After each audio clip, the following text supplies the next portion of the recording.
यो विचारको लहर मात्र होइन, यो विचारको तरंग मात्र होइन, हाम्रो युगले ल्याएको उमंग पनि। किनकि अहिलेसम्मको मान्छेको इतिहासमा या त आफूलाई बदल्नेतिर लागे मान्छे, या त संसारलाई बदल्नतिर जोतिए मान्छे। संसारलाई बदल्न चाहनेहरूले आफूलाई बदल्ने आवश्यकता ठानेनन् र जानेनन् कसरी बदल्ने। आफूलाई बदल्न जान्नेहरूले संसारलाई बदल्ने आवश्यकता मानेनन्।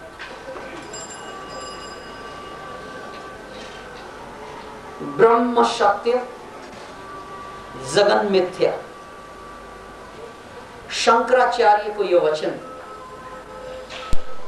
उमा मैं कहूं अनुभव अपना, ब्रह्म सत्य जगत सब सपना।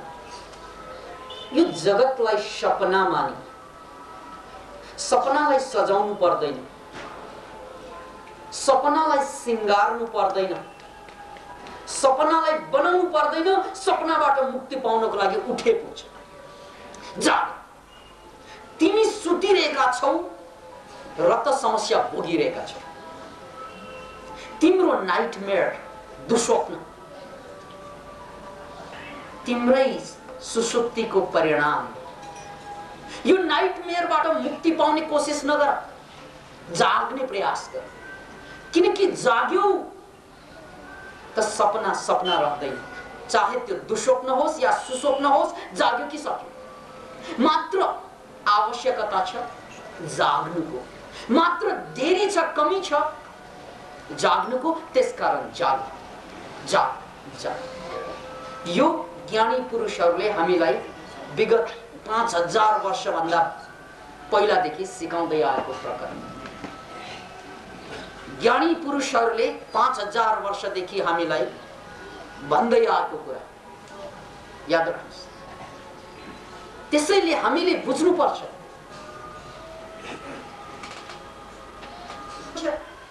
त्यसकारण तिमी सपनालाई सजाउने कोसिस नगर, तिमी सपनामा सिंगार गर्ने प्रयासमा नजुट। तिमी उठ, किनकि उठे सपना टुटिन्छ र जो जागरणमा आउँछ त्यो स्वयं ब्रह्म बन्छ। यो अध्यात्मको चरम दर्शन हो, जसलाई वेदान्त भनिन्छ। वेदान्त, वेदान्तको एउटा परिभाषा, वेद माने ज्ञान र अन्त माने समाप्ति।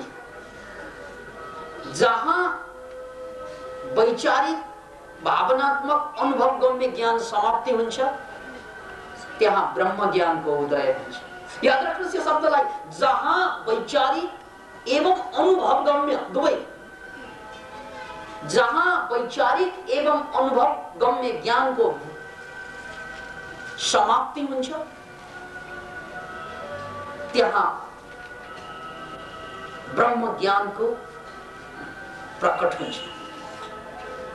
त्यसकारण पतंजलिको सूत्र छ, योगश्चित्तवृत्ति निरोधा। वेदांत दर्शन को पराकाष्ठा, तर त्यो वेदांत का कुराहरू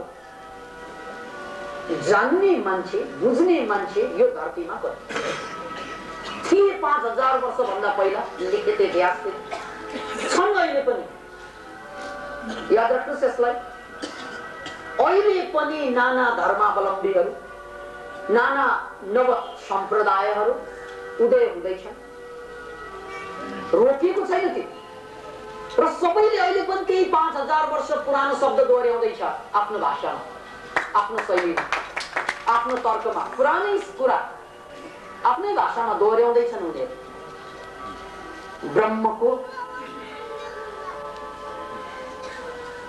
ब्रह्मको महानता, र संसारको तुच्छता।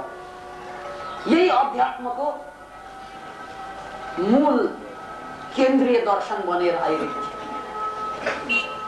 अब यहाँ एकचोटि सोचौं, यी मान्छेहरू जसले अध्यात्मलाई जीवनको अन्तिम निचोड ठाने, यिनीहरूले संसारलाई बदल्न आवश्यकता ठानेनन्।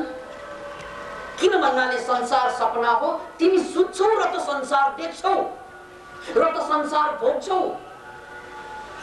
तिम्रो सुताइको कारणले संसार छ, संसारको कारण तिमी भएको होइन, तिम्रो सुत्नुको कारणले संसार भएको। तिमी उठ त संसार तिम्रै साथमा विलय हुन्छ, संसार असार हुन्छ। त्यसकारण संसारबाट मुक्ति पाउनको लागि क्रान्ति गर्नु पर्दैन। न श्वेत क्रान्ति, न रक्त क्रान्ति, न हरित क्रान्ति, न पीत क्रान्ति। पीत भनेको झुटो क्रान्ति, जसरी पीत पत्रकारिता जस्तै यो पीत क्रान्ति पनि छ। क्रान्तिको नाउँमा भ्रान्ति बाँड्ने क्रान्तिलाई पीत क्रान्ति भनिन्छ। त्यसैले याद राख्नुहोस्, यी क्रान्तिका झमेलामा फस्नु पर्दैन यार, जागिर पुग्छ जा। त्यसैले बुद्धको पालामा, कृष्णको पालामा र अहिले रजनीश र साई बाबाका पालामा पनि धरती सिंगारिए। धरती अझै पनि सिंगाने छ, हिजो पनि थियो।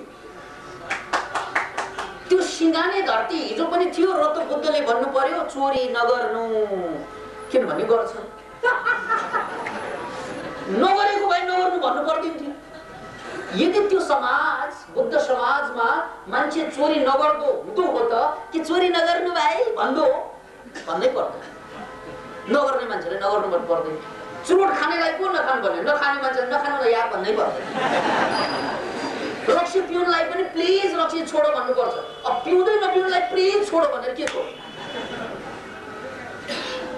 याद राख्नुहोस्, बुद्धको समयमा पनि रक्सी नखानु, यानी सुरामेर यमज पमाडठान वेरमणि सिक्खापदं समादयामि। त्यहाँ पनि सुरा मेरा यमज यानी नशालु पदार्थहरू नखानु भनेर बार बार भन्थे। खूब खान्थे मान्छे, खूब खान्थे र त बुद्धले नखानु बार बार भन्थे भन्ने पर्छ। मुषावाद वेरमणि सिक्खापदं समादयामि। म आजबाट अहिलेबाट झुट बोल्दिन भन्नु पर्ने त्यो बेला पनि, किनभने झुट पल पलमा बोलिन्थ्यो त्यो बेला पनि। मैले बुद्धको अदालतमा बौद्धहरू पुस्तकमा लेखेको थिएँ कि संसारमा सबभन्दा बढी झुट बोल्ने मान्छे बौद्धहरू भए। किन त भन्नाले अरूले झुट बोल्दिन भनेर भन्दैन। बौद्धहरूले त बिहान आँखा खोल्नासाथ बुद्धको प्रतिमा अगाडि बसेर प्रभु आजबाट म झुट बोल्दैन भने त्यहाँबाट झुट सुरु गर्छ। उनीहरूको झुट बिहानको दूध जस्तै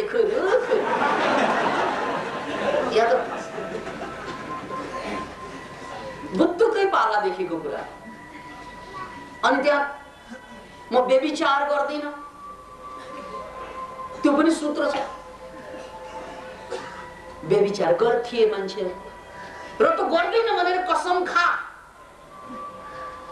अनि यहाँ कसम खाने, घरमा गएर जे भेटाए त्यही खाने।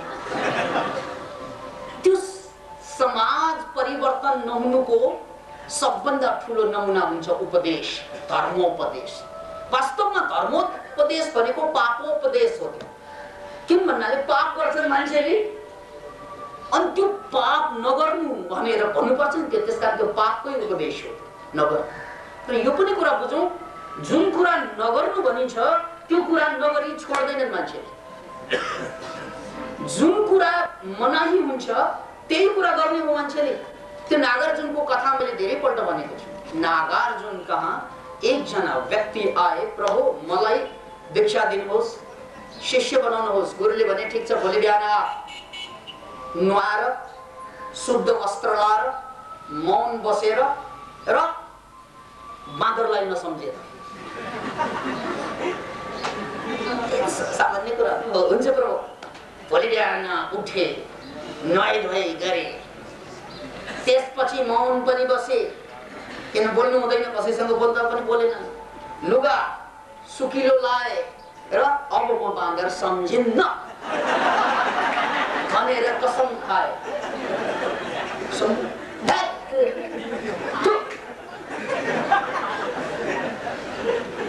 अब भोलि आज त गुरु कहाँ जान्छ, त्यो पनि महान ज्ञानी गुरु कहाँ, सबै कुरा थाहा होला, अन्तर्यामी जो।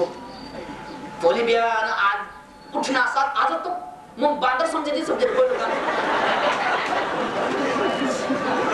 याद रखो सिमरालाई, जब से तुझे भुलाने की कसम खाई, पहले से ज्यादा तू और याद आई।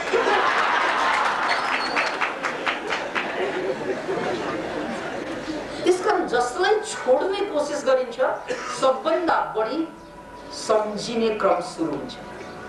हामीले यसरी काठमाडौँमा टोयलेटको पर्याप्तता त छैन, पर्याप्त छैनन् टोयलेट्सहरू, शौचालयहरू।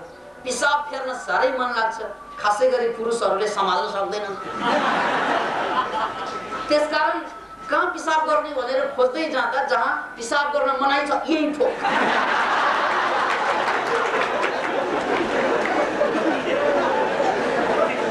किनभने पिसाब गर्न मनाइ छको मतलब यहाँ गरिन्थ्यो कुनै समय।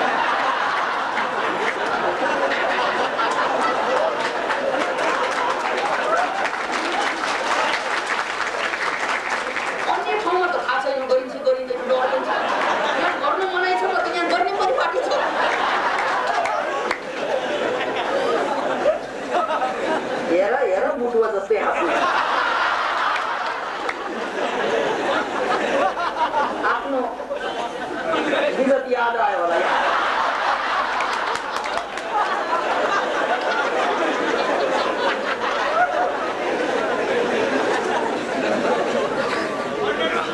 त्यसकारण उपदेश भनेको यो मानव मस्तिष्कको प्रतिकूल कुरा। नकारात्मकताको उपदेश भनेको मानव मस्तिष्कको प्रतिकूल कुरा हो। त्यो हजारौं वर्षदेखि दोहोर्याउँदै आयो र यो दोहोर्याउनुको कारणले गर्दा त्यो अपराध अहिले पनि जारी छ। नगर्नु त्यो गर्नु हुँदैन भनेपछि ए गर्न पनि मिल्छ भन्ने कुरा हुन्छ। सिगमन्ड फ्राइड सबकन्सियस माइन्डको बारेमा सबभन्दा राम्रो व्याख्या गर्ने धरतीको पहिलो व्यक्ति। उनको एउटा प्रसङ्ग छ। उनी आफ्नो श्रीमतीसँग कुनै पार्कमा जाँदै थिए, आफ्नो सानो बच्चोलाई लिएर। कारणवश भिडभाडमा पार्कमा बच्चो हराए। आफ्नो सन्तान हराएपछि दुवै भयभीत भए। त्यत्रो ठुलो पार्क कसरी भेट्टाउने? अनि त्यतिकैमा यताउता खोज्दा खोज्दै दुवै कायल भए। अनि सिगमन्ड फ्राइडले अन्तमा फेला नपारेपछि आफ्नी श्रीमतीलाई सोध्छन्, प्रिय, तिमीले यो पार्कमा आउँदा आउँदै बच्चालाई केही कुरा भनेका थियौ या प्रवेश गर्न साथ कोही नजानु भनेका थियौ भनेर सोधेछ। श्रीमतीले यसरी विचार भने थिएँ मैले, किनभने त्यहाँ एउटा पोखरी छ, त्यो पोखरीको बीचबाट फोहरा उठिरहेछ, त्यहाँ चाहिँ बारसार भट्किरहेको कारणले गर्दा त्यहाँ पानीमा डुब्ला भनेर मैले यहाँ भित्र पस्दा फोहरामा नजाऊ भनेर भनेको थिएँ मैले भन्न साथ सिगमन्ड फ्राइड चाहिँ जहाँ उनकी श्रीमतीले आफ्नो बच्चालाई नजानु भनेर निषेध गरेको थियो त्यही गर त्यहाँ जान साथ बच्चालाई भेटाए।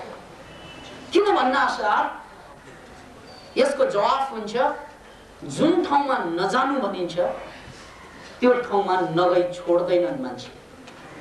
त्यसकारण समाजमा अपराध बढ्नुको कारण उपदेश हो। कारण यो धरतीमा बढी उपदेश छ, त्यो उपदेशकै कारण मान्छे अपराध गर्न बाध्य हुन्छ कि यो नगर त्यो नगर के गर्ने भने लिस्ट हो। उपदेश भनेको के गर्ने भन्ने लिस्ट बन्छ त्यो याद। किन भन्नाले नगर भनेपछि त्यो गर्छन् मान्छे। त्यो अपराध थोरै मान्छेले गर्थे, गर्नु त गर्थे, त्यो अपराधका भागीहरूले मात्रै गर्थे।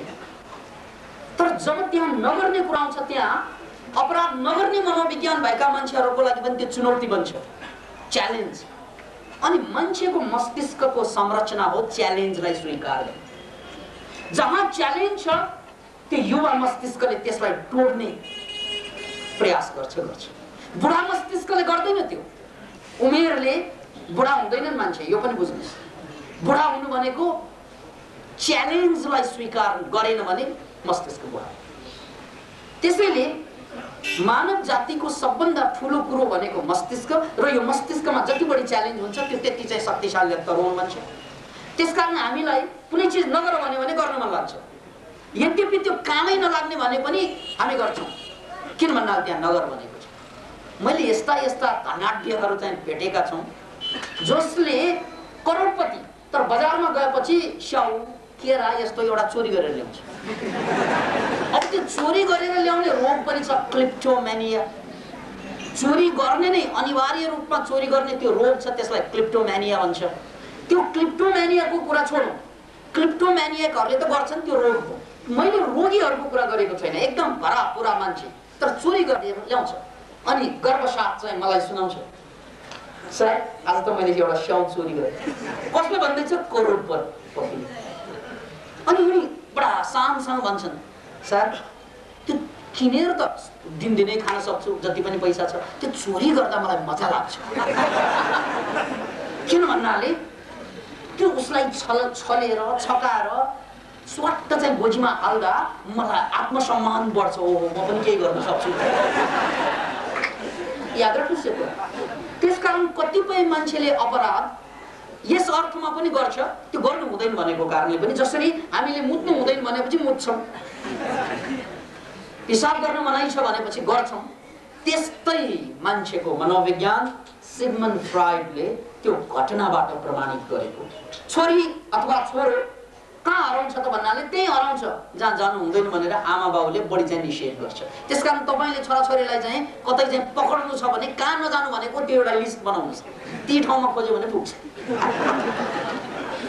जहाँ नजानु भनेको छ उनीहरू नगई छोड्दैनन्। यो मान्छेको मनोविज्ञान हो। अब मैले यहाँहरूलाई अध्यात्मकै सन्दर्भमा कुरा गर्दै थिएँ कि धरतीलाई बदल्नु पर्दैन। किन भन्नाले धरती भनेको सपना हो भनेर सिकाउने यो अध्यात्म, र धरती बाहेक केही पनि छैन, जे देखिन्छ त्यो बाहेक केही पनि छैन भनेर सिकाउने यो भौतिक विज्ञान, भौतिकवाद। यो दुईवटा अतिबाट यो संसार सञ्चालित छ। यो मानव जातिको व्यथा यसरी चर्किनुमा यही दुईवटा अतिको सबभन्दा ठुलो चाहिँ प्रभुत्व भएको छ अहिले पनि। या त हामी पुरा भौतिकवादी भनेर भएर बाँचिरहेका छौँ, या त हामी आध्यात्मिक। यसको उदाहरण सुन्नुहोस्। मार्क्सवादले आफूलाई ठाडै भौतिकवादी भनेर घोषणा गरेर आए। त्यसमा त शङ्कै गर्नु परेन, उनीहरू त द्वन्द्वात्मक र ऐतिहासिक भौतिकवाद भनेर अगाडि आइरहेका छन्। त्यसकारण त्यहाँ अध्यात्मको गुन्जाइस नहुने त पुरै ठुलो कुरा भएन।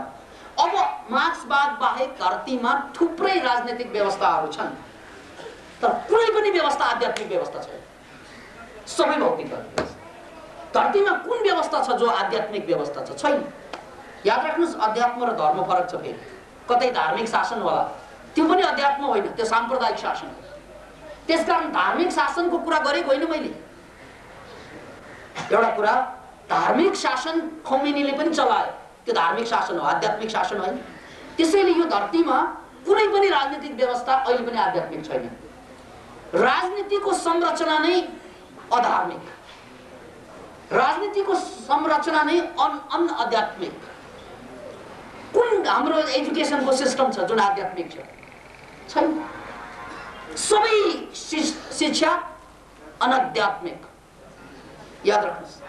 त्यस्तै हामीले बाँचिरहेका यो संसारमा सबै कुरा अहिले त्यो जम्मै अनाध्यात्मिक छ, कुनै पनि आध्यात्मिक छैन।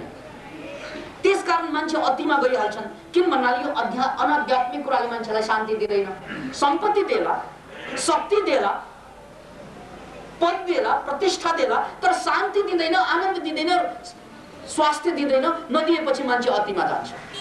र हामी जम्मै अतिवादका शिकार भयौँ। राजनीतिको नाउँमा, शिक्षाको नाउँमा, सबैको नाउँमा हामी अतिवादको शिकार भयौँ। यसुसले अहिले पनि 20औं शताब्दीमा साई बाबा, 21औं शताब्दीमा पनि साई बाबा नै हुनुहुन्छ, रजनीश हुनुहुन्थ्यो, कृष्णमूर्ति आउनुभयो, कति कति महान महान महान अध्यात्मवेत्ताहरू हुँदा हुँदै पनि हाम्रो धरतीमा युद्ध कम भएन, हाम्रो धरतीमा आतंक कम भएन। याद राख्नुहोस् यो कुरालाई, हाम्रो धरतीमा विनाश कम भएन, रोग कम भएन, हाम्रो धरतीमा अशान्ति कम भएन। यो धर्म एक ठाउँमा छ, अध्यात्म एक ठाउँमा छ, हामी अशान्ति छँदैछौँ। किन भन्नाले अध्यात्मवादीलाई संसार सुधार्नु नै छैन पहिलो।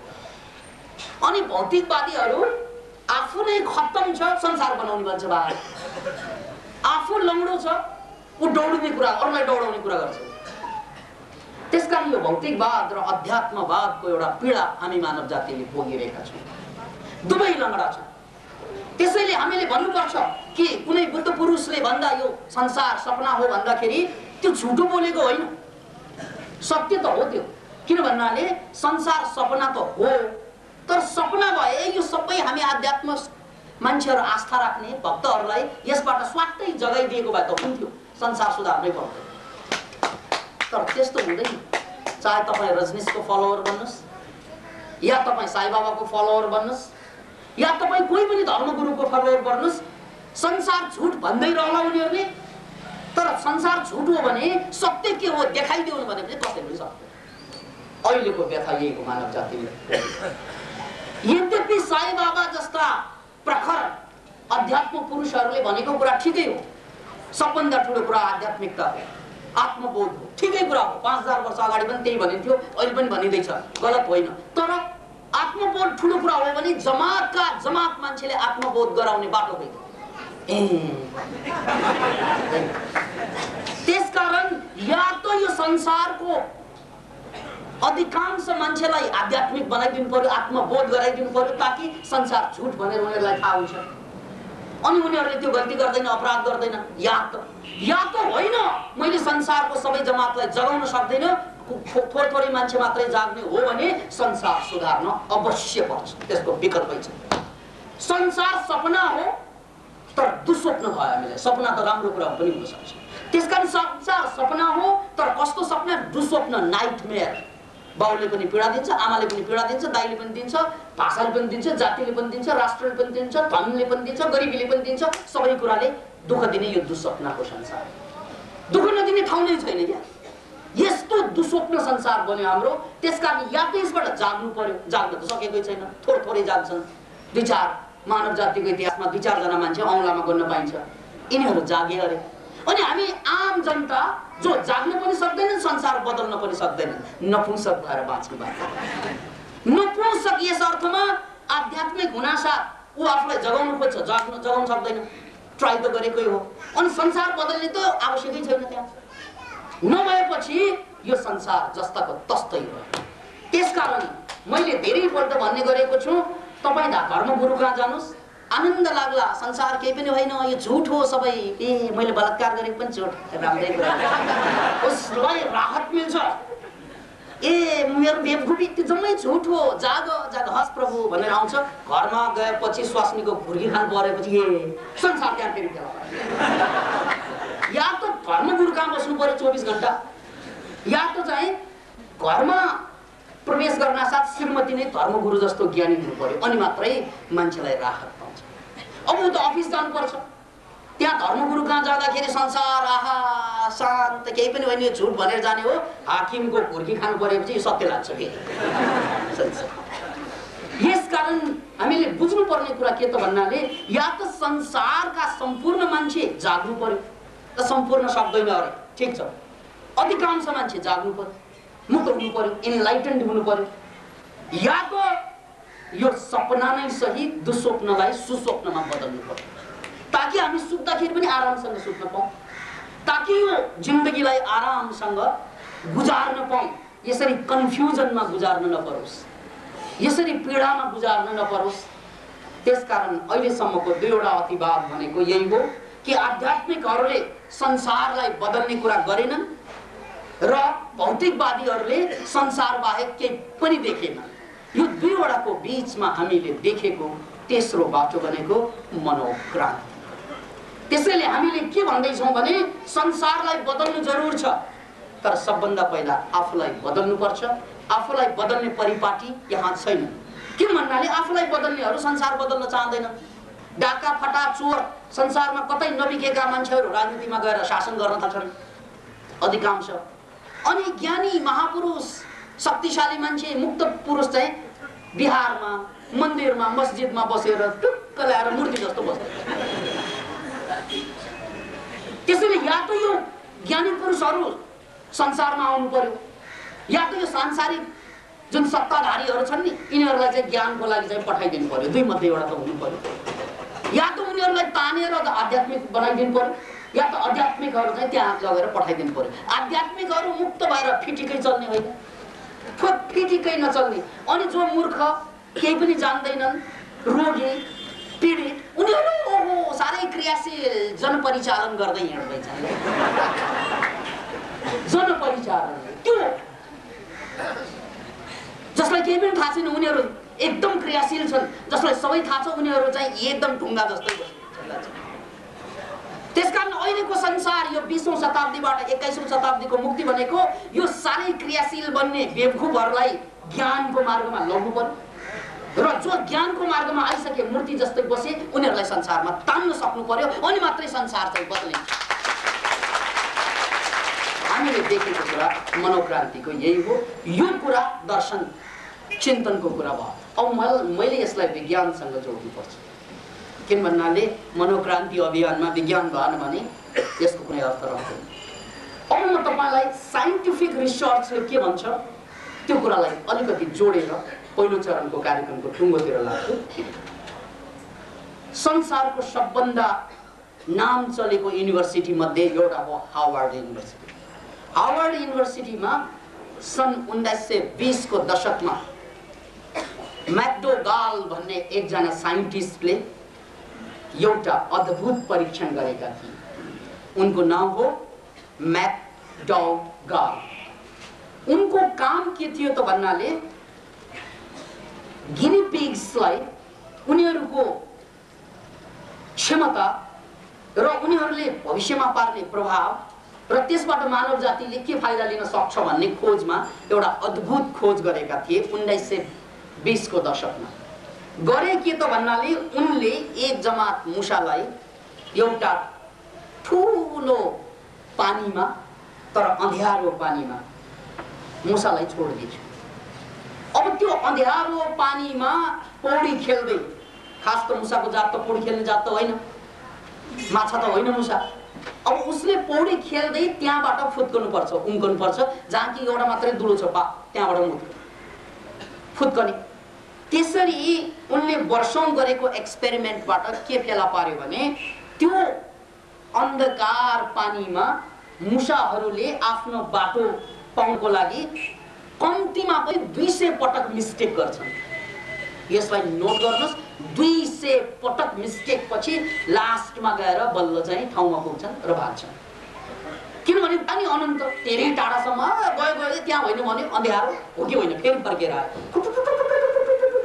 गयो फेरि अब कहाँ फेरि फर्केर आयो। यसरी भ्रममा पारिदिए मुसा, बाहिरै जान सकेन। अँध्यारो अब गएको हो कि होइन, लक्ष्य छ कि छैन, पाल छ कि छैन, त्यहाँबाट भाग्न सकिन्छ कि सक्दैन केही पनि थाहा छैन। उनीहरूलाई रुमल्लाई दिए। जसरी हामी मानव जातिलाई 5000 वर्षदेखि यो प्रयोग त गर्दैछन् 5%ले, त्यही प्रयोग यो वैज्ञानिकले मुसामाथि गरे कि खालि भ्रममा मात्रै पर्ने। अनि मिस्टेक गर्दा गर्दा गर्दा पाल फेला परिन्छ, मुसा त भागिन्छ।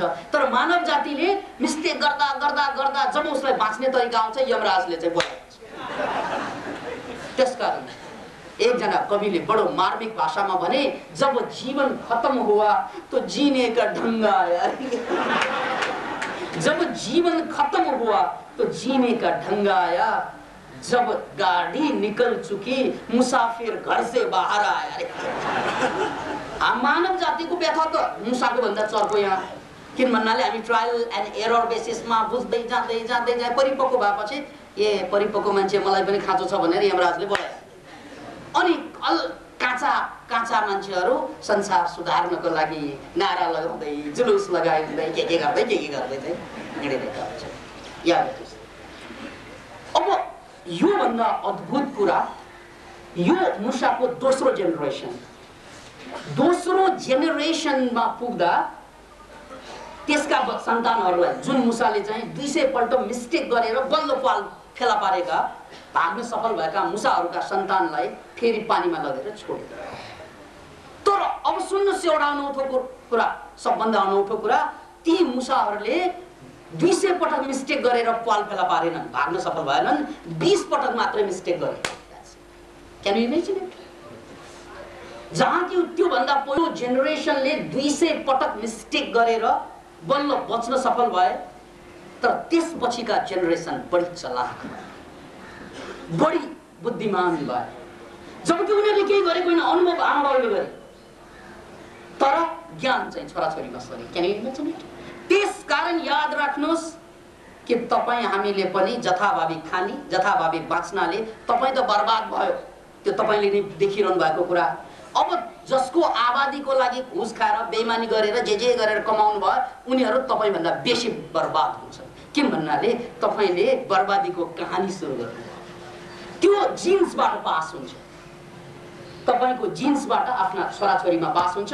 त्यसकारण तपाईँ साह्रै बेवकुफ जाहिल खत्तम जिन्दगी बाँच्नु भयो भने त्यो तपाईँमा सीमित हुँदैन, तपाईँका छोराछोरीमा 10 गुणा 20 गुणा बढ्छ त्यो।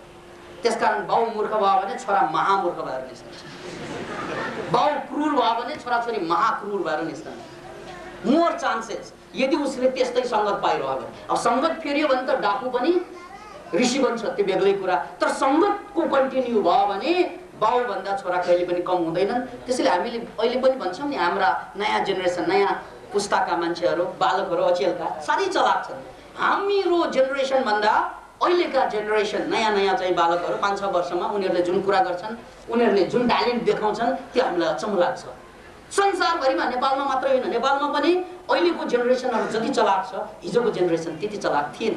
किन भन्नाले बाउ आमाले गरेको जति पनि प्रगति हो त्यो जम्मै प्रगति नचाहिँदो पाराबाट, नजानिदो पाराबाट छोराछोरीमा हस्तान्तरण हुँदो रहेछ जेन्सको माध्यमबाट। यो एउटा निष्कर्ष निकाल्यो। त्यसपछि यो एक्सपेरिमेन्टको कन्टिन्युएसन गर्ने अर्का विश्वविख्यात वैज्ञानिक हो डाक्टर रुपर्ट सेल्ड्र्याक। डाक्टर रुपर्ट सेल्ड्र्याकले एउटा अझै नौलो कुरा यसमा थप्नु भयो, पत्ता लगाउनु भयो। त्यो के त भन्नाले जिन्सबाट सर्नु त एउटा कुरा हो, जिन्सै चाहिँदैन। यदि एक जमात मुसालाई यसरी धोका दिई फसाइयो 200 पल्ट ऊ मिस्टेक गर्छन् भने उनका सन्तानलाई मात्रै सजिलो हुने होइन कि त्यो जातको सम्पूर्ण मुसा, सम्पूर्ण संसारका मुसालाई सजिलो भयो। Can you imagine? अब सोच्नुहोस्, त्यही जातको मुसालाई अब फेरि चाहिँ पानीमा हालिदियो भने, चाहे लन्डनमा होस् या नेपालमा होस् या कुनै पनि ठाउँमा होस्, मुसालाई पानीमा हाल्न साथ उनीहरू चाहिँ चलाक हुन्छन्, सन्तानै हुनु पर्दैन। किन त? भनौँ यो अमेरिकामा एक्सपेरिमेन्ट भयो, तर लन्डनको मुसामा पनि त्यो क्यापेसिटी कसरी डेभलप भयो? पहिलो जेनेरेसनले 200 पटक मिस्टेक गरे, दोस्रो जेनेरेसनमा त्यही मुसाका जातहरूमा, चाहे लन्डनको होस् या नेपालको होस् या भारतको होस्, चलाक भइसक्यो। हेर्नुहोस् है, अब यहाँबाट चाहिँ विज्ञान अध्यात्मतिर आउन थाल्छ। साइन्स अब बिस्तारै चाहिँ विद्या अध्यात्ममा मर्ज हुन थाल्छ, फ्युजन हुन थाल्छ। किन भन्नाले वैज्ञानिकहरूले अहिलेसम्म सोच्नै नसकेको कुरा यसबाट के पत्ता लाग्यो भने मान्छे होस् या प्राणी होस्, उनीहरूको मस्तिष्कमा जे घटना घट्छ त्यो घटनाको एउटा वेभ बन्छ, तरङ्ग बन्छ, प्रकम्पन बन्छ, फिल्ड बन्छ।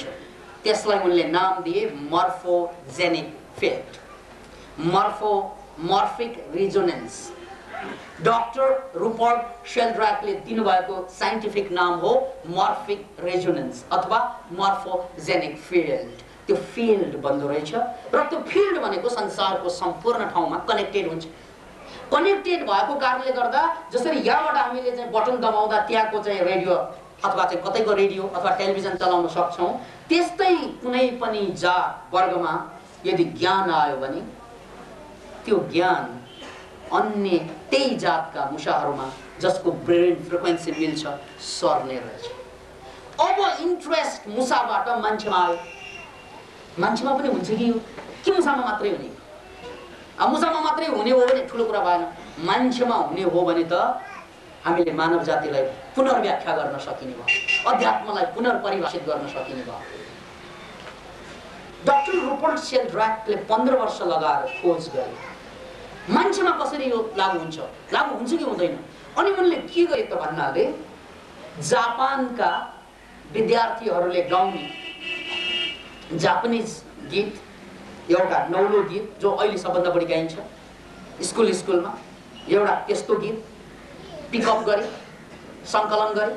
त्यसपछि परम्परागत रूपमा जापानमा जुन गीत गाइन्थ्यो बच्चाहरूले गाइने गीत, त्यो पनि पिकअप गरे, सङ्कलन गरे।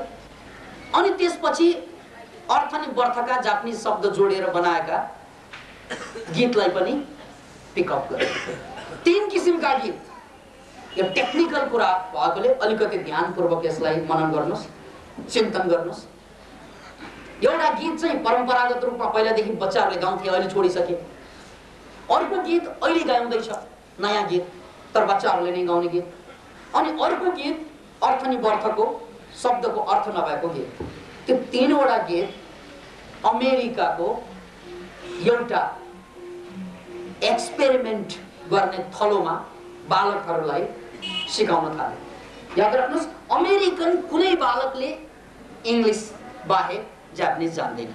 उनीहरूलाई त परम्परागत गीत पनि थाहा छैन, अहिले चलेको पनि थाहा छैन, अनि त्यो अर्थ र बर्थको पनि थाहा छैन। अनि त्यो ट्रेनिङ दिने मान्छेलाई पनि थाहा दिएन। के भन्नाले थाहा दियो भने पक्षपात हुन्छ।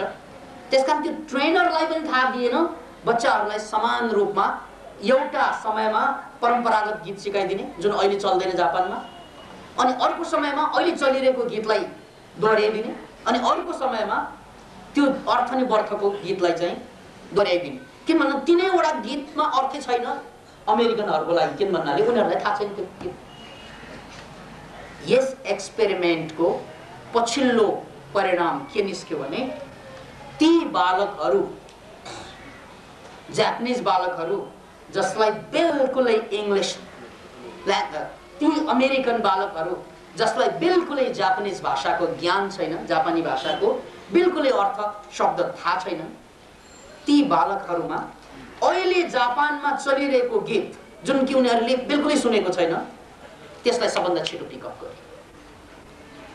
यसको अर्थ के त भन्नाले एक जमात मान्छेले जुन कुरालाई दोहोऱ्याइरहेको हुन्छ संसारको अर्को कुनामा बस्ने, कहाँ जापान अमेरिका भनेको यस्तो हेर्नुहोस् त, 2 पूर्व पश्चिम, यसरी विपरीत ध्रुवमा बसेकाहरूलाई पनि तार चाहिँदैन, ट्रेनिङ चाहिँदैन, शिक्षा चाहिँदैन, केही पनि चाहिँदैन। उनीहरूले चाहिँ त्यो रेजोनेन्सको कारणले गर्दा, त्यो मर्फिक फिल्डको कारणले गर्दा, मर्फोजेनिक फिल्डको कारणले गर्दा ग्रहण गर्दो रहेछ। याद राख्नुहोस्, यसको अर्थ के निकालियो भने यदि एक जमात मानव जातिमा हिंसाको भाव फैलियो भने त्यो अर्को जमात मान्छेले पनि पिकअप गर्छ। नेपालमा माओवादीहरूले हिंसात्मक आन्दोलन चलाउनु अगाडि नेपाल साह्रै पिसफुल देश मानिन्थ्यो। यद्यपि त्यो शान्तिको कुनै अर्थ छैन, म अहिले पनि भन्छु। त्यो बेला पनि मान्छे मानसिक रूपमा दुखी थिए, पीडित थिए, त्यसकारण त्यो मुर्दा शान्ति भन्छु म। तर त्यसपछि जब हिंसात्मक अभियान चल्यो, शान्ति भङ्ग भयो, अब माओवादीहरूले मात्रै बन्दुक उठाउने होइनन्, माओवादीले मात्रै हिंसा गर्ने होइनन्, यो देशमा हिंसाको कुरा आउन साथ हरेक मान्छे बन्दुक तलवार खुकुरी लिएर निस्किहाल्छ। वाइ कहिले सोच्नु भयो? माओवादीहरूले बन्दुक त बोके, उनीहरूको सिद्धान्तै बोक्यो, त्यसमा बहस गर्नु पर्दैन। तर गैर माओवादी मान्छे जो चाहिँ शान्तिको पक्षधर होलान्, जो बुद्धकै अनुयायी पनि होलान्, उनीहरू पनि झगडा गर्न थाल्यो भने अब बन्दुक खोज्छन्, त्योभन्दा माथि बम खोज्ला। केही भएन भने पनि ढुङ्गा मुढाले छाङछुङ भाङभुङ पार्न चाहिँ खोज्छन्। यति हिंसात्मक भइसकेका छौँ हामी? वाइ? कहिले सोच्नु भयो? त्यो हो एक जमात मान्छेमा हिंसाको लहर उठेपछि अर्को जमात मान्छेले पनि त्यो हिंसालाई ग्रहण गर्छ। तर यहाँ एउटा ठुलो तर छ। त्यो के त भन्नाले हिंसाको अभ्यास, अर्को भाषामा हिंसाको अभ्यास गर्दा ब्रेनको वेभ अल बिटामा रहँदैन। बिटा वेभमा हामी विचारशील हुन्छौँ, तर्कशील हुन्छौँ, गणितपूर्ण हुन्छौँ। तर जब हामी अल्फा र थेटामा जान्छौँ, अल्फा र थेटा वेभमा गएपछि विचार सिचार सब खत्तम, भावना मात्रै हुन्छ, त्यहाँ फिलिङ मात्रै हुन्छ। त्यसैले यो जसले बन्दुक उठाए, बम पड्काए, हिंसा र हत्या गरे, उनीहरूले त्यो वारदात, हिंसाका वारदातहरू बिटामा गरेका होइनन्, उनीहरूले अल्फा थेटामा गरेका हुन्। र हामी पनि अहिले जम्मै मान्छेहरू त्यति हिंसात्मक देख्दैनौँ। हामी अहिले पनि देख्दैनौँ बजारमा। किन देख्दैनौँ त भन्नाले अहिले उनीहरू बिटामा विचार गर्दैछन्, सोच्दैछन्, चिन्तन गर्दैछन्, मनन गर्दैछन्, त्यसकारण हामी देख्दैनौँ। तर यदि मौका आयो, उनीहरू इमोसनल भयो भने उनीहरू बिटाबाट स्वाट्टै अल्फा थेटामा पुग्छन्। र त्यो बेला उनीहरूले अब गाली मात्रै गर्दैनन्, हिजो अस्ति जस्तै रिसाउने मात्र, रिस मात्रै देखाउँदैनन्, उनीहरूले बन्दुक चलाउन खोज्छन्। किन भन्नाले त्यो वेभ, त्यो मर्फिक फिल्ड यहाँ बनिसकेको छ। अब तपाईँको खैरियत छैन। तपाईँ रिसायो कि हिजो जस्तो चाहिँ छोरा रिसाएर चाहिँ घर छोडेर जानेवाला छैन, मारेर जान्छ। याद राख्नुहोस्। अब बाउ रिसा भने हिजो जस्तै छोड्नेवाला छैन, स्वास्नी लभरहरू रिसा भने त्यतिकै छोड्नेवाला छैन। हामीले पढिरहेका छौँ आत्महत्या गरेर 7 वर्षको बच्चा, त्यो पनि सुन्यौँ। किन त भन्नाले त्यो वेभ बनिसक्यो। बी केयरफुल, यो वेभ, यो हिंसाको वेभ बनिसक्यो। त्यसकारण जब जब हामी हिंसात्मक अवस्थामा पुग्छौँ, त्यो वेभलाई च्याप च्याप च्याप च्याप समाउँछौँ। जसरी ट्युनिङ हुन्छ रेडियो टेलिभिजन, त्यस्तै हामीमा, हाम्रो माइन्डमा ट्युनिङ हुन थाल्छ त्यो वेभ, अनि हामी हिंसात्मक हुन्छौँ। याद राख्नुहोस् यो हिंसाका कुरा। तर ठुलो तर यहाँ हिंसाको वेभ मात्रै जन्मिएको छैन। फेरि यहाँ क्रान्तिको वेभ मात्रै होइन, मनोक्रान्तिको वेभ पनि छ। त्यो पनि नोट गर्नु। त्यसैले तपाईँ अलिकति शान्तपूर्ण, अलिकति आनन्दपूर्ण, अलिकति अन्तर मौनमा डुब्ने अभ्यास गर्न साथ यो मनोक्रान्तिको वेभले पनि समाउँछ। त्यसैले या त तपाईँ बिग्रेर साह्रै हिंसात्मक बन्नुहुन्छ, क्रूर बन्नुहुन्छ, या त तपाईँ साह्रै सप्रिएर आफ्नै क्रान्तिको लागि, मनको क्रान्तिको लागि तयार हुन्छ। त्यसका सबै पर नमुना, त्यसको सबभन्दा ठुलो उदाहरण यहाँ बसिरहनु भएका यो हजारौंको मानिसहरू। यहाँ कसरी आए यस्ता युवाहरू? त्यतिकै आएका होइन नि। यहाँ जम्मा हुनुभएका तपाईँहरू हरेक हप्ता फेरिन्छन् आधा जति, विभिन्न गाउँ ठाउँ, देश, अझ विदेशबाट आउँछन्। किन आइरहेका छन् त भन्नाले त्यो वेभले यिनीहरूलाई छोडेको छैन। त्यसैले यहाँ हिंसाको वेभ पनि छ र यहाँ मुक्तिको वेभ पनि चलिसकेको छ। नेपालमा दुईवटा कुरा एकैसाथ चल्नु नेपालको इतिहासमा पहिलो पटक। के त एउटा जनक्रान्तिको आवाज र अर्को मनोक्रान्तिको प्रयास। यो दुईवटै वेभ बनिसकेको छ र यो वेभकै परिणाम हो कि हामी भन्दैछौँ पानी यो सल्किँदैछ, ढुङ्गा यो पग्लिँदैछ, आँखा उघारी हेर नेपाल बिग्रिँदैछ। अब यहाँ दुवै चान्स। आँखा बन्द गर्ने हो भने नर्कतिर जाने बाटो पनि छ। हिजो भन्दा बढी चाहिँ साफ सुथरा छ यो नर्कको बाटो, वाइडनिङ। आँखा बन्दै गर्ने हो भने, आँखा खोल्ने हो भने हिजो भन्दा बढी चान्स छ मुक्तिको लागि। हिजो भन्दा बढी चान्स छ कि नेपाल संसारको त्यो देश हुन सम्भव छ जसले कि संसार भरका राजनीतिक व्यवस्थामा मनोक्रान्ति मुखी बनाउने सन्देश पठाउने हामी जर्ज बुश जस्ता मान्छेदेखि लिएर संसारका सबै शक्तिशाली मान्छेहरूले या त मनोक्रान्ति चरित्र ल्याउनु पर्यो, आफूलाई बदल्नु पर्यो, या त बदलेकाहरूले जर्ज बुश जहाँ बस्छन् त्यहाँ बस्नु पर्यो। अब यो चिठी लेख्नु पर्दैन, तपाईले इन्टरभ्यू दिनु पर्दैन। त्यसको लागि तपाईको खोपडीमा त्यो वेभ उठे पुग्छ। याद राख्नुहोस्, त्यो मुसाबाट यही कुरा सिक्नुहोस् कि हाम्रो खोपडीमा हामीले खोजेको अध्यात्मको अनुभव र विज्ञानको ज्ञान भएका मान्छे राजनीतिमा जाउन्। याद राख्नुहोस्, फेरि अध्यात्मको गहिरो अनुभव, विज्ञानको ज्ञान भएका, अध्यात्मको गहराई र विज्ञानको उचाइसँग जोडिएका मान्छे राजनेता बनुन् अहिलेको राज। र त्यो बेला, जुन बेला यस्ता राजनेता धरतीमा अवतरित हुन्छ, यो धरतीको कलियुग पूर्णतया समाप्त हुन्छ। त्यसकारण यो प्रकरणलाई बदल्नै पर्छ र यो बदल्ने क्रम सुरु भइसकेको छ। मात्र तपाईँ हामीले दिल खुला राख्ने हो, लुगा होइन दिल खोल्ने हो। बस म पहिलो चरणको कुरा यहाँ टुङ्ग्याउँदैछु।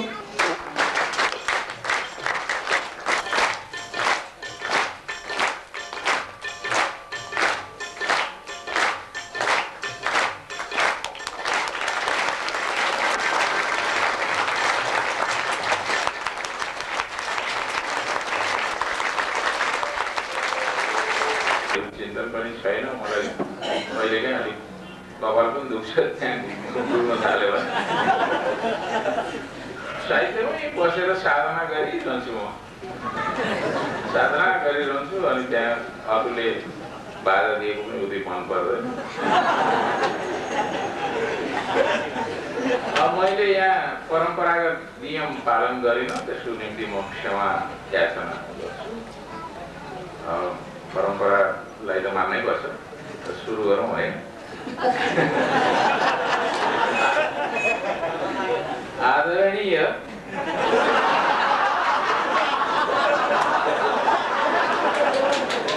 योगीज्यू,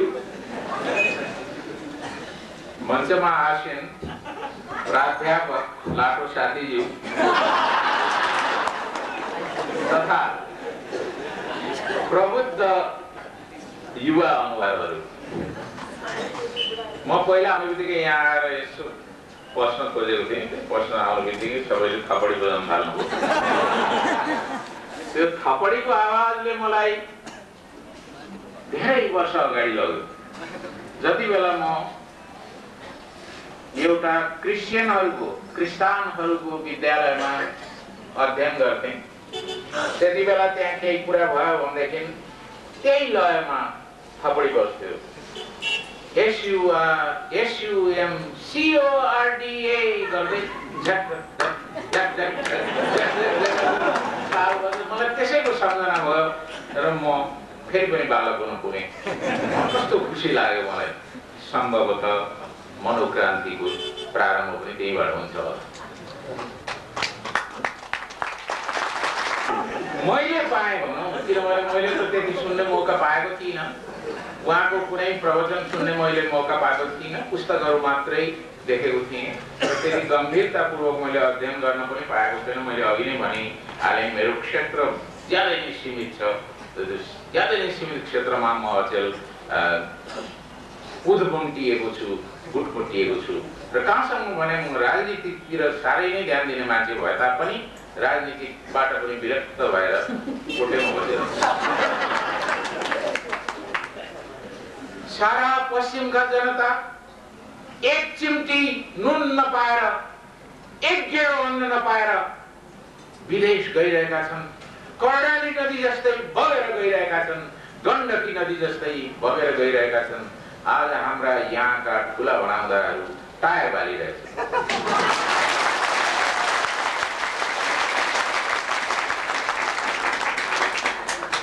योगीज्यूबाट आज्ञा भए जस्तै यिनीहरूलाई जनतासँग कुनै मतलब छैन। यिनीहरूलाई खुसी भए पुग्छ। यिनीहरूलाई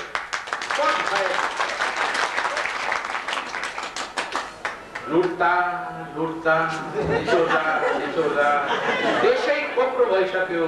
यिनीहरूलाई अझै लुट्ने चिन्ता छ, अझै प्रधानमन्त्री हुने चिन्ता छ।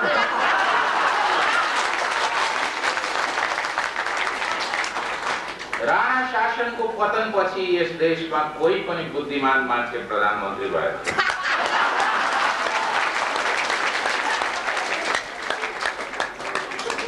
त्यो जङ्गबहादुर राणा जसले देशलाई एउटा मर्यादा दिएको थियो, ती चन्द्र शमशेर जसले हाम्रा राजालाई हिज म्याजेस्टी बनाएका थिए, नभए उनी कहाँ हिज म्याजेस्टी, हिज लर्डशिप मात्रै। ती चन्द्र शमशेर जसले चाहिँ नयाँ शिक्षा सुरु गरे, त्रिचन्द्र कलेजले छँदै गएन। चन्द्र ज्योति बत्ती बाल्ने हुनै हुन्, त्यो गाडी ल्याउनु हुनै हुन्, कति काम गरे। उनी त अब प्रतिगामी हुन्, खतम।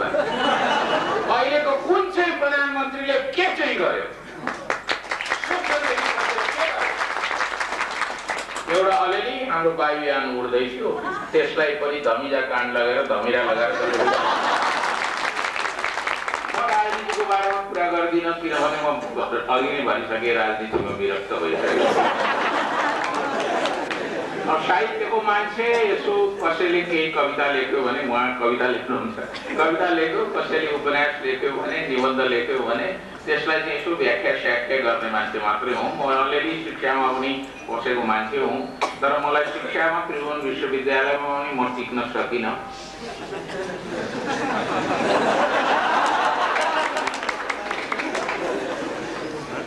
मैले बस्नु पर्थ्यो अमेरिकामा पुगेको थिएँ। उहीँ बस पनि भन्दै थिएँ, बसिनँ किनभने आफ्नो देशै राम्रो हो। हिमाल भनेर आएँ, अघि योगीज्यूबाट पनि ऊ भयो नि, आज्ञा भयो यो के अरे हामीले हिमाललाई हेर्नुपर्छ, हामीले प्रकृतिलाई हेर्नुपर्छ, प्रकृति नै सबै कुरा हो, रुखहरू नै सबै कुरा हुन् भनेर जो आज्ञा भयो नि, त्यसलाई म पूर्णतः समर्थन गर्छु। एकजना मान्छेलाई राम्रोसँग सास फेर्नलाई 5 वटा रुखको आवश्यकता पर्छ। अहिले हाम्रो काठमाडौँमा भएका रुखहरू पनि ढालिँदैछन्, जङ्गल त मासिएरै गयो। जुन देशमा रुख ढालिन्छ, जुन सहरमा रुखहरू काटिन्छन्, त्यो देशमा मान्छे नै काटिएको हुन्छ। त्यो देश कहिले पनि अगाडि बढ्न सक्दैन। र प्रकृतिको मायामा हामी छौँ भनेदेखि हामी प्रकृतिसँगै बस्नुपर्छ, किनभने हामी पनि प्रकृतिकै अङ्ग हौँ। हामी आफूलाई ठानौँ हामी प्रकृतिकै अङ्ग हौँ भन्यो भने अनि मनोक्रान्ति त्यहीँबाट सुरु हुन्छ र हामी आफूलाई बदल्नतिर लाग्छौँ। र साह्रै नै राम्रो लाग्यो मलाई त यो यस्तो किसिमको व्याख्या। मैले कता कल्पनासम्म त गरेको थिइनँ होला,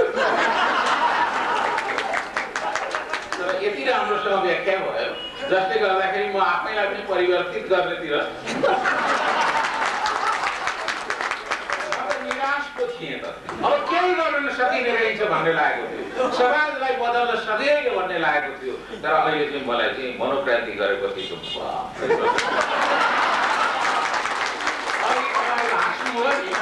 हाँस्दाखेरि मैले एउटा कहाँ कता त्यस्तो हाँसो सुनेको थिएँ, कस्तो रमाइलो लागेको थियो। मलाई लागेको मान्छेहरू यसरी सामूहिक रूपले हाँस्न सक्छन् र सारा दुःखलाई बिर्सेर हाँस्न सक्छन्।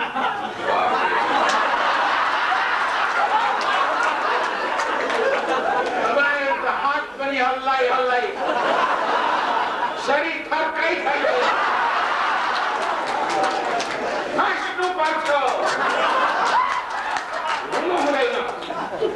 आज हामीलाई यिनीहरूले रुवाइरहेका छन्, बाहिरका नेताहरूले, हामी रुनु हुँदैन, हाँस्नु पर्छ। हामीमा त्यो शक्ति छ, ऊर्जा छ, जुन ऊर्जाले हामी यो संसारलाई बदल्न सक्छौँ। यो भावना हो भनेदेखि त मलाई कस्तो लाग्छ भने आज म 70 वर्ष टेक्न खोज्दैछु, मलाई अहिले भर्खरको 7 वर्षको युवा जस्तो लाग्छ।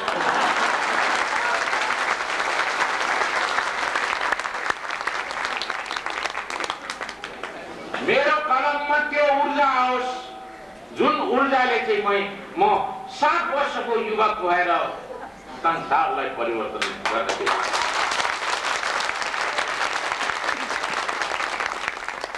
आज म ठगिएँ भने, आज म निभाइरहेँ भने यिनीहरूले हामीलाई सोध्न पर्छ, बिउजनु पर्छ। बिउजनले चाहिँ सबभन्दा ठुलो मनोक्रान्ति हो, मनकै क्रान्ति गर्छ। अब मैले के बुझेँ त्यही भने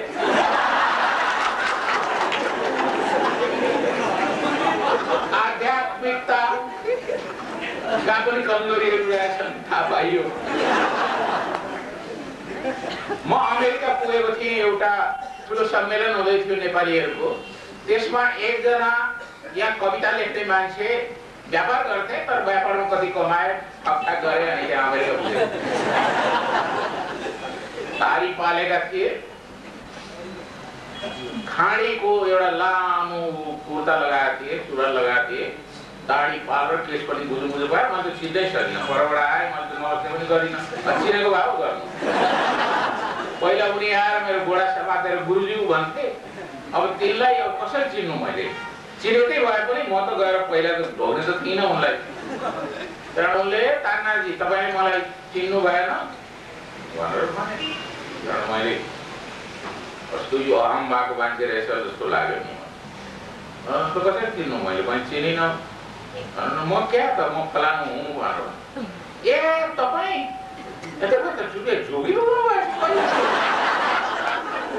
कहिले त्याग गर्नु? यस्तो त्यागी भएर बसेको भए अमेरिकामा नै यस्तो लुगा लगाएर नि के हो? होइन, म योग सिकाउँछु। म यहाँ एउटा योगको आश्रम खोलेको छु अमेरिकामा, म योग सिकाउँछु भन्नुभयो। कस्तो योग सिकाउँछु? किन सिकाउनु योग? योग भनेको के हो भने? उहाँले भन्नुभयो योग भनेको त्यो व्यायाम हो, शरीरलाई राम्रो फुर्तिलो बनाउने व्यायाम हो। त्यति हो त योग भनेको। हेर्नुहोस्, म त योगी सोगी होइन, योग पनि जान्दिनँ, तर तपाईँले भनेको कुरा चाहिँ म विश्वास गर्दिनँ। तपाईँ त पट मूर्ख पो हुनुहुँदो रहेछ भने। धेरै मानिसहरू थिए, उनीहरू छक्क भए, किन उनी त स्वामी भइसके। स्वामी भनेर होइन, बाबा स्वामी भएर। त्यहाँबाट मैले भने योग भनेको त शरीरलाई बदल्ने मात्रै त होइन, त्यसले मनलाई पनि बदल्नुपर्छ नि त। मनलाई नै बदल्नु त पहिलो यो सूत्रमै लेखेको छ होइन, योगा चित्तवृत्ति निरोध भनेर त लेखेकै छ त। चित्तवृत्तिलाई नै बदल्न सक्नुहुन्न भने त्यो के गर्नुहुन्छ तपाईँ? शरीर बदल्न त एकदिन उफ्रे एक्सर्साइज, मिलिट्री एक्सर्साइज गरे भइगयो, सैनिक अभ्यास गरे भइगयो नि।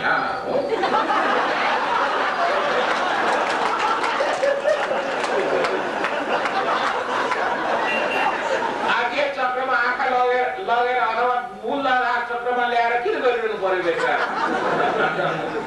त्यही शरीरलाई परिवर्तन गर्न त होला, मनलाई परिवर्तन गर्न त होला नि। त्यतातिर जानुहुन्न भने के योगी हुनुहुन्छ तपाईँ? धिक्कार छ तपाईँलाई यहाँ भने मैले अलिक छुटो छु भनिहाल्छु। त्यसै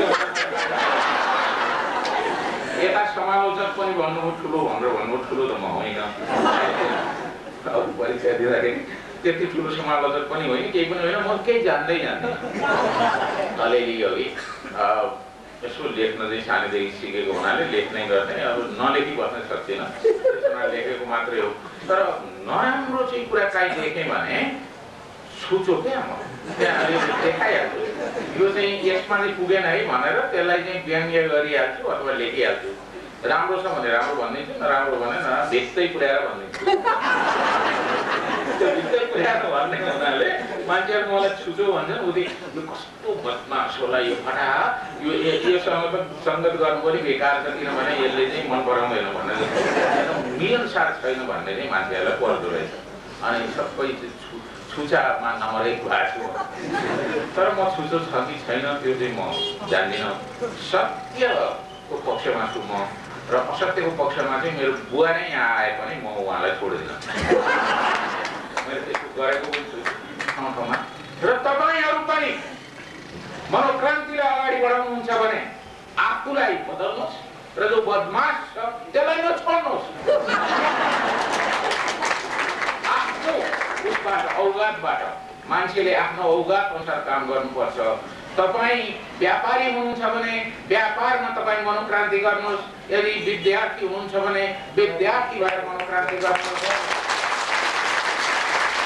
राजनीतिमा हुनुहुन्छ भने राजनीतिमा मनोक्रान्ति गर्नुहोस्।